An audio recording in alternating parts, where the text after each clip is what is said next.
thanks for coming. Hi, good morning. I'm Lea Beiermann. I'm Ecosystem Coordinator at ZenDiS, the German Center for Digital Sovereignty. Axel mentioned it earlier. I think many people mentioned it, and we're now trying to live up to the expectations here now. I'm here today with Samuel Paccoud from DINUM, the French Interministerial Digital Directorate. And yeah, we're here to talk about digital sovereignty. I'm glad that Axel reminded us that digital sovereignty is not the only thing we should be thinking about when we think about open source, but it is the topic of our talk today.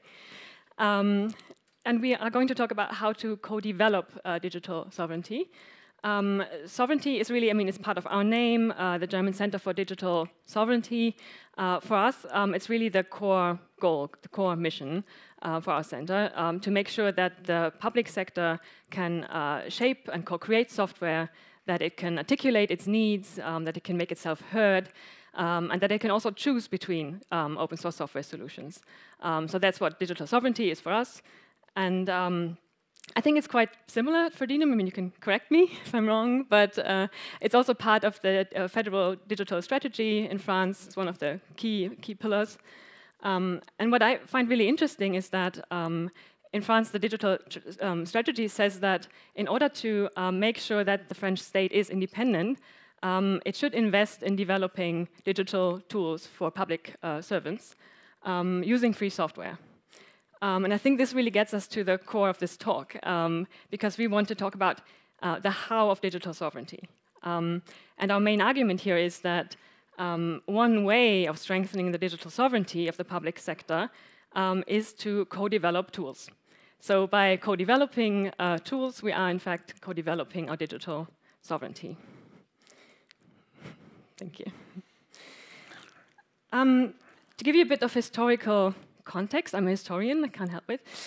In 2022, there was the French presidency of the EU Council, and during the French presidency, a report was issued towards a sovereign digital infrastructure of commons. The report was the result of a 4-month, very long process that brought together 19 EU member states, also the EU Commission, representatives from different expert groups. Following this report, based on the recommendations in that report, there were bilateral talks in 2023 between France and Germany, focusing on how exactly they can collaborate in this area of digital commons. And then about a year ago, and this is what you can see in the picture, a letter of intent was signed by France and Germany. So this is our CIO, Dr. Markus Richter, and Stephanie Scher, director of DINUM. And they said, yeah, let's cooperate, let's develop tools together for the public sector. I think it was about collaboration, office suites, and AI for the public sector. So that's what the two agreed on. Thank you. The good thing was and is that we didn't have to start from scratch. So both countries were already developing collaboration and office suites. You may have heard of them. So ours is openDesk, and then DINUM is developing la suite numérique.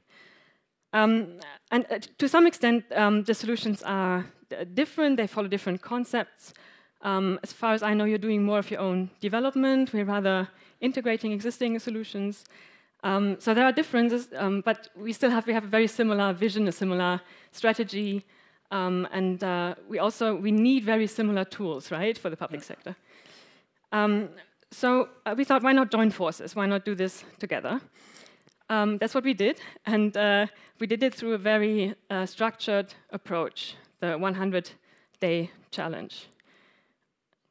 The idea of this 100-day challenge is actually quite simple. So both product teams, the openDesk product team and the la suite product team, they invest 100 person days to develop software together.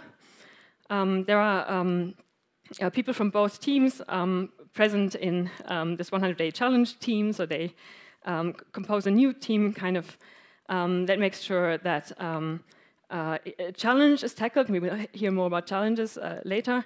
There are some ground rules for this collaboration, and that is that results should go into production quite soon, so within 6 months. All work is published under open source licenses, of course, and if possible, pushed upstream so that it can really benefit the product long term and more widely. And we, thank you. Yeah, sorry. And we agreed on a specific mode of working that's quite hybrid, I think. So we have frequent virtual meetings with a shared chat where we talk about what's going on, where people need help. Then we have projectathons where we really do focus on work, where we meet and make sure that yeah, the grind is done together, really, so we can get together and really focus for a little while, for a limited time. And then at the end, we have a final event looking back at the challenge, looking at what went well, what didn't go so well, and then also preparing for the next challenge. So what I told you was all about the how of challenges, how do we work together, but what do we actually do in these challenges? What are the problems we tackle? And with that, I hand it over to Samuel.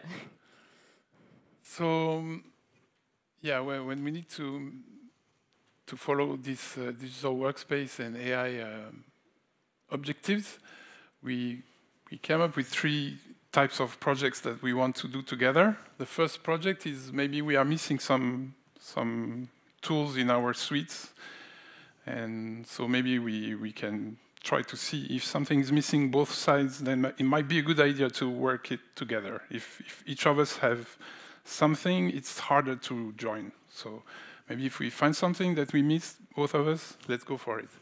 Second thing is, on some products that we have in common, we might miss some feature. So if we can find a feature that both of us miss, then maybe we can also invest together to make this feature, and then both of us will use it. And finally, we are 2 neighbor countries, but our infrastructure are not very connected or interoperable. And this is a big issue, and what Axel was mentioning, it's one of the big subjects in Europe to make digital infrastructures interoperable. So if we find something that we can connect between our networks, then that's also a very good thing that we want to do together. So we decided, okay, this might be enough. We're not looking for more. If we can do this, it's already good. What can we find? So for the first challenge, after writing everything we use, we find out that we both need a collaborative editing tool, and we both can't find it on the market. So, or at least something that our agents need. And another thing was that we both had video conferencing tools, which are different, but both of us needed transcription, real-time transcription, and AI summaries, automatic summary.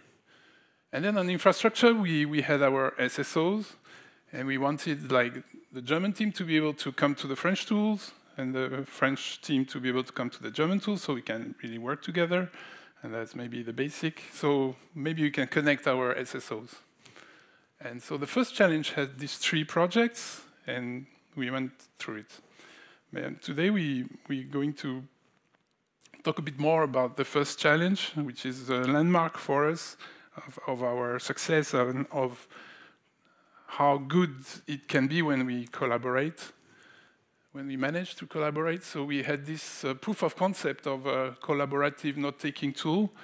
We had the HDoc, which is Markdown collaborative editing tool, and it was not taking off in the public sector because of many issues it had. It had no granular access control. It was not really well integrated in our system. And people could not, the agents could not get familiar with Markdown. There was a barrier to entry with Markdown. So we had this proof of concept of trying to go further on collaborative editing, and we had this the idea of Notion, because a lot of people were using Notion. So we said, okay, what can we do together on this proof of concept? And so we decided we thought that, okay, it would be good to have export to PDF and docx. We need to make UX improvements if we really want to be at the up-to-date. And we need offline capabilities. It would be nice to have end-to-end encryption. And we also have a lot of requests for AI features. So this was our challenge. What can we do on this list? So the best is to show you what we did. And you can get a better idea of what we did. So this is the French. This product is now in production on the German side, on the French side, and it's being also deployed now in the Netherlands. So this is. We are very proud that we built it with open source. And maybe I'll show you how it looks inside. So German or French collaborators can also log in to the French side because they have connected the SSO. Obviously, you can look for documents. So if I look for backstage, I find my document.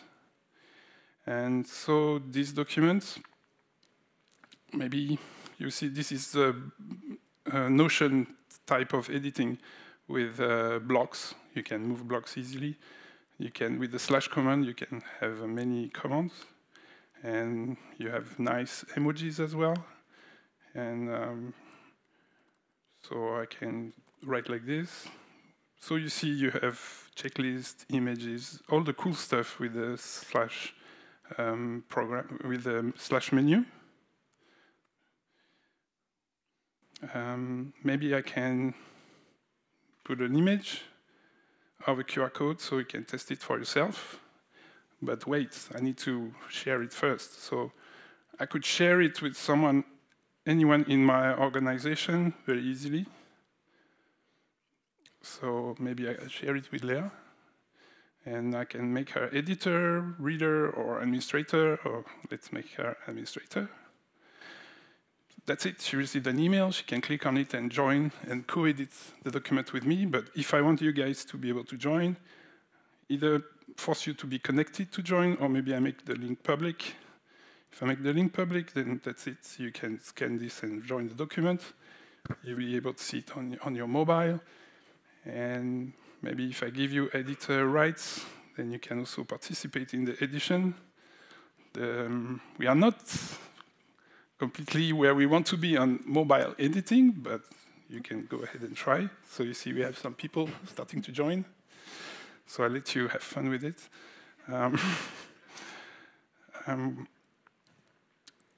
Of course, you can export now, because we did it. So you can export with a template,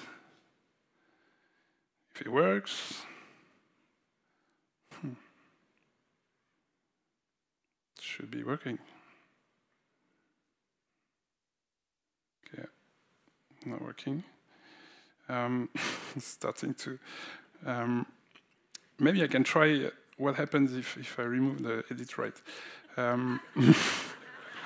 It should be removing you. Let me try again.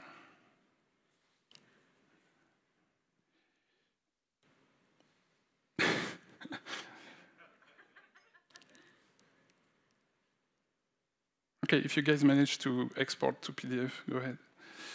You have version histories, and you can see what are the versions that we did, and you can restore an old version. So if you guys do too many bad things, I can restore the document.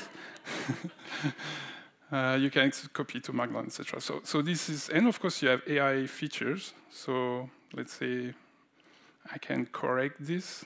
I could correct it, I could translate it to any language, or I could also use it as a prompt to get, rephrase it, or use a prompt, use my sentence as a prompt to do more advanced stuff. This is the first version, like a stupid version of AI that we did in one afternoon. So that's it, you get the product. The question is what's next, now that we have done this? So we are working now on wiki functionalities, being able to organize pages, link pages. We're working on being able to publish what we did as a website. this is requested a lot by our agents because they do some documentation, they want to publish it. We want to work more on collaboration. We are now finalizing comments, and then we'll work on suggestions and attributing changes to the people who did it. We want to work more on AI. UX is a lot of this tool. I mean, the big challenge in AI is UX, because the models are there, the infrastructure we have, but now how do we get agents to very easily use it, and how do we create value for them? That's the hard part. So we want to work on search, also with AI. And the most important projects we have in common is we want to build a community with this product. We want to make it more than a G2G product, because that's how, that's why we do open source, is to bring value to the communities. And on collaboration, we are financing the libraries that we use that are commons. We are financing them to enhance them. So the comments, suggestion, attribution is the state of the art now is not there yet. So we finance the low-level libraries to improve all this. And so all the products that are built on top of ProseMirror, YGS, they can benefit from this work. So that's also the idea of our collaboration. So, but that's a lot of work. How do we scale it? Yeah, that's my cue. How do we scale a 100-day challenge? Can you go back just one slide? Thank you. Yeah. Because oh, sorry, no, the one in between. There we go. Oh, this one. Yeah, because we onboarded a new collaborator last year successfully, and you produced a sticker to mark the occasion, and you can see that here. I'm still not sure if it's cute or offensive. It's probably both. This is a baguette. I'm not sure you get it. Yeah, this is a baguette, a pretzel, and then there's cheese. So who do you think joined last year? The Netherlands joined. I spoiled it, sorry. Okay, so yeah, we have the Netherlands on board now. And you can see here, so now Markus Richter, our CIO, and Stephanie Scher from DINUM are joined by Art de Blauw, the Dutch CIO. So that's great. It was also a nice event, because the event where the Netherlands joined and signed a letter of intent was at the same time the final event of the previous iteration of the 100-day challenge. So yeah, it was the end of the challenge and then also start of something new. Now the question is, and we don't have much more time, so I'll keep it brief, but the question is, how do you go from onboarding one new collaborator to onboarding many more new collaborators? So how do you scale this 100-day challenge even more? Enter the EDIC, or EDIC. I think Axel mentioned it. It's short for European Digital Infrastructure Consortium. Sounds boring, is quite interesting. Because it's a legal framework, basically, for multi-country projects. Maybe we'll have time to talk about this some more in the questions in the Q&A part. But what it basically is, it's like an international organization, multi-country organization that makes it possible to invest in projects together. You have dedicated staff working on, for example, the 100-day challenge. You have expertise. It can help with funding, all these things. So what we're doing with France and the Netherlands is we are founding a digital commons edict, DC edict. And I'm saying this with like a disclaimer, because what I'm telling you now is it's not set in stone yet. We're in the process of setting up this edict, but I think you need to talk about it to get people involved, and we would like more member states to join. At the moment, the founding members are the Netherlands, France, and Germany. The main objective is to support the development, maintenance, and scaling of digital commons. And I'll keep it brief, but this 100-day challenge is not the only task or activity this EDIC is involved in, but to stick with the narrative here now of 100-day challenges, it is one of the things that the EDIC will do and help scale. And you can see here how this 100-day challenge will scale, how it will become more professional. We will have, as part of the EDIC version of this 100-day challenge, we will have a product track with people taking care of the product development. We will have a policy track, people taking care of governance issues of the day-to-day project management. There will be different phases: discovery phase, setup, development phase, release preparations, and so on. I think what's important is that in the discovery phase, we will not only discuss what we will develop based on user needs, but what the EDIC will also do is it will map the existing sovereign IT of Europe and find gaps and see if through these 100-day challenges we can close these gaps and develop things that are not there yet, but that we really need to make sure that we have a full stack digital sovereignty. I think I'll leave it at that because we want to. We have about 3 minutes, I think, for questions. But yeah, you can come talk to us later, of course. Yeah. But just to finish this up, I think. So where does this leave us? I think. On the one hand, there's a lot of hope and optimism, and we love doing this together. But then it also leaves us with a lot of work, I think. And I think this goes out to everyone. If you know other member countries or someone interested in joining, then we're really happy to hear about that, because we're always looking for members. There are different kinds of members also, different ways of being associated to this EDIC, and we would be very happy to talk about that with you. So it's a bit of a run here, but I'll leave it at that. Thank you.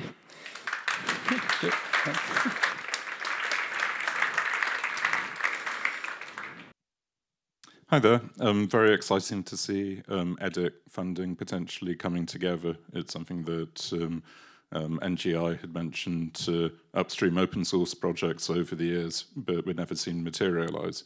Do you know how much funding could be available via the EDIC, and how much would be available to the upstream projects supported by it?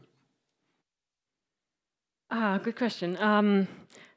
So now, as we're setting up the EDIC, what we did is at the same time we applied for the Digital Europe program, so we kind of combined it with a DEP call, and through this DEP call you can get your own funding matched. So the overall amount of funding really depends on what we put into this EDIC. So this is the state at the moment, and we're looking into additional sources of funding, but this is what's happening now. That's an amplifier, and that's a way to work together more than the amount that we get. Like the amount is what we put, and then it gets amplified. But is there a target for how much of that goes upstream, or is this really a mechanism to fund the various digital ministries? I don't know about a target. I mean, in terms of money, how much money should go upstream. There is a will to, like we said, there is a will to finance the upstream of the libraries that we use and to foster the ecosystem. This is always our goal. Now, financing is it's different in both countries, but at least on the French side, the hardest thing is to get financing from the start. And the financing we get, they don't give it to help the ecosystem. They give it to get impact on the agents. They're like, they give us money like they would give money to any IT project. So that's sometimes difficult on the French side. So I think the EDIC would help to isolate this and have goals that go further than the goal of what our ministries are doing, which is just do tools for the agents. Here, like Lea was saying, there will be a goal of mapping what are the things that we need, and that there will be this effort to go a bit beyond what each state has to do with their agents. There is also the goal of making sure that anything that is developed as part of the EDIC is reused. So there are reuse KPIs that are part of the founding documents, the DEP call, actually. Yeah. Thank you. Okay, one more question, and it's actually going to be from the online chat, which is, how can the EU private sector help / participate / in brackets benefit? a lot of ways. I'll have to think about it, but yeah, Okay. go ahead. Okay. I think you start. Yeah, the first way that they can help is to be part of it. Like when we build tools and it's open source, we believe that we can build it together. Like these tools, we build it by agents for agents, but they can also be used in, like in France, for example, the local governments are not taken care of by the state. So that means that there are a lot of companies that can go and install products for the local governments, and they could also contribute. And so we're trying to invent something new in which the government is really taking part in the open source effort to make it a culture, because it's also a challenge of transforming the way the administration sees software. It's not just, it's working together and not just, yeah. So that's one first way, is to get involved with us. And yeah, and then maybe there's a bit of a general answer, but of course, I mean, this docs project is also in a way part of openDesk, right? And I mean, we build openDesk by collaborating very closely with the private sector. So we have all these applications integrated, like Nextcloud, Open Exchange, lots and lots of private sector companies that can contribute to openDesk. So there is a lot of collaboration going on, but it's difficult for me to say how exactly in this EDIC we can collaborate. if you stay on docs, there's one first example. There's a German project doing a spreadsheet. So it's the same as the editor we saw, but it's a spreadsheet. So he did a pull request on docs to say, hey, you could do a spreadsheet version of docs. And then the other day I was in a local government in France, and they showed me, hey, we have this Polotno project. It's a PowerPoint front end. Why don't we make a pull request on docs and make docs also a PowerPoint for slides?